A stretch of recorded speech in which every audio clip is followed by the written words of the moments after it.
insurance. This is Tony Cañas, Chief Motivational Officer at Insurance Nerds and PNC Client Advisor at the Jacobson Group. And this mess is getting so bad, my COVID hair out of control has happened since March, that I'm starting to think I'm gonna start wearing a hat for videos. But anyway, so today might be the last time that you actually see it in this just disastrous state. So I have been a member of Deidre Wright's personal branding for industry celebrities group on Facebook for one day. And in that time, she's already inspired me to do this video in response to one of her videos. So her video is called I Screwed Up While Speaking, Here's How I Recovered.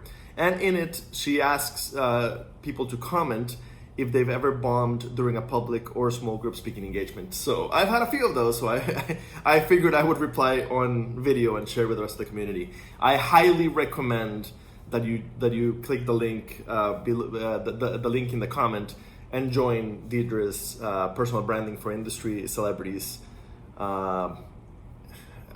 Facebook group, because clearly it's going to be an amazing value. It's free, and I'm starting to think that she should be charging for it. But anyway, so my story of screwing up while public speaking. So I've always loved public speaking. That's never been the problem, right? Most people, their number one fear is public speaking. In my case, I absolutely love public speaking. I love being on stage, but that doesn't mean that I've always been good at it.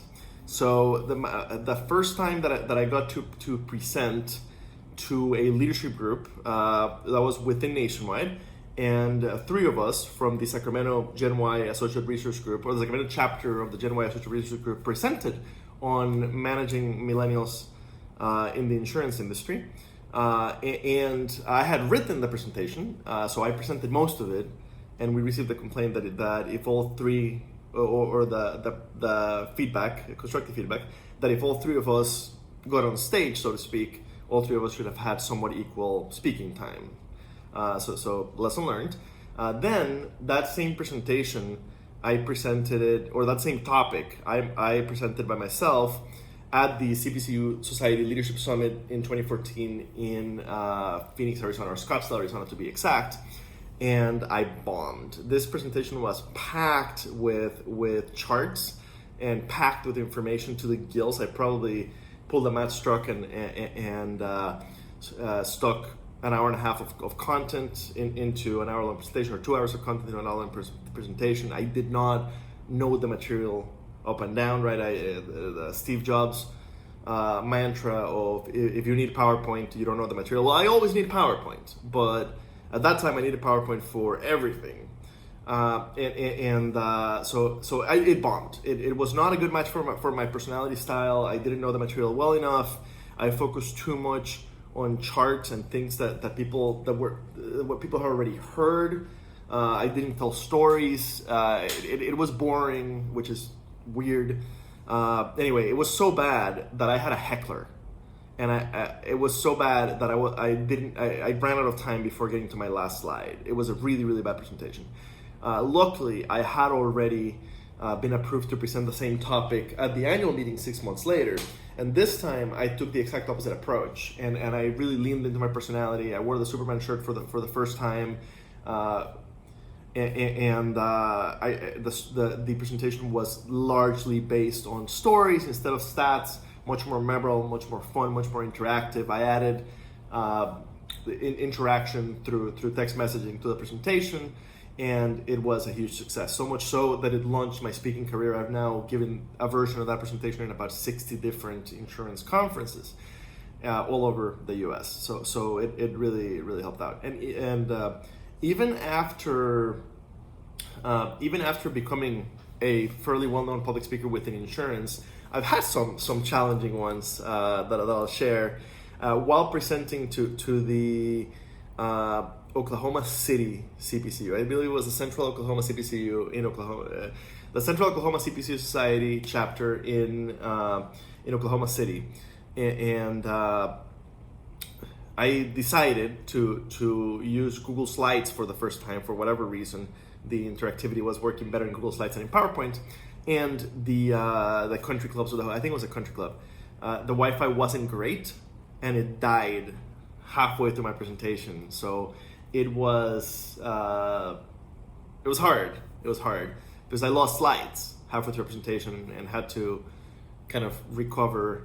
It wasn't great. The feedback from the audience was that it was fine, but yeah, it definitely was an embarrassing moment. I had a friend come over afterwards and say, I almost came over and put a hotspot up for you.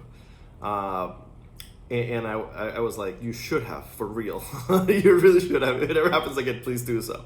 And then the last one that I want to tell you about, I was presenting about millennials in insurance, but not my usual presentation, a much more formal one designed by Jacobson marketing team. And this was originally going to be presented by my boss, and then he left the company, went to a different company, and so they asked me to fill in. I actually originally said no because I knew that this particular version of presentation wasn't the one that I liked. It had been designed for my boss, not for me. It was a very different style from the one that I like to give. So I had said no, and then they asked Jacobson Marketing, and Jacobson Marketing asked me, and of course I said yes. So because I love Nikki and her team. So I go in. I'm not wearing a Superman shirt. I'm fully dressed in a suit. You're a different conservative carrier. Let's put it that way. And I always like to present from my own laptop, especially because of the interactive features in my normal presentation. So I asked, can I present from my own laptop? And they're like, no, you can't, because the projector is on the ceiling and there's no way to connect your laptop to it. You have to go from this computer. And we've already grabbed everybody's presentations and merged them together into a single PowerPoint. So no, you can't. So I'm like, okay, no problem.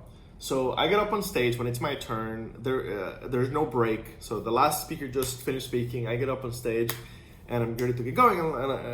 And I signal to go for the person actually advancing the slides, because I don't even get to do that. I signal for them to move to the next slide, which is supposed to be a presentation. And the next slide comes up. It's not my presentation. It's a different person's presentation that I've never seen. So now I get to basically tap dance in front of this fairly intimate audience of, 80 people, all of whom know each other. I'm the only one who doesn't know anybody, because we're all from the same company. And I get to tap dance while the IT guy running the computer finds my slides, which took about 2 minutes. So what I did basically is I kind of laughed it off and started introducing the topic and started asking the audience questions. And luckily, in this case, because it is my topic of millennials in insurance, I am an expert in the topic, and luckily I was able to even without the slides, kind of do the introduction. What I did is I did the introduction to my other millennials presentation, which I know by heart and doesn't need any slides really. Then once the slides came up, I just transitioned into this version of the presentation. So anyway, public speaking is very, very, very rewarding, especially if it's a good personality match for you, and it's great for your career, even if it's not a good personality match for you. And I highly recommend that you lose your fear of public speaking, join Toastmasters, just start doing it internally at your company, in front of your team or whatever. And I highly, highly encourage you to join Deidre's. And also, I'm gonna tag a few people and ask them for their own speaking mishaps. Probably Amy Waninger, probably Rob Galbraith, Brian Falchuk, and Matt Struck. But anybody else, if you'd like to tell us your story of embarrassing public speaking moments and how you recovered, we would love to have them kind of tag me on the answer or comment them below. Thank you. TC out.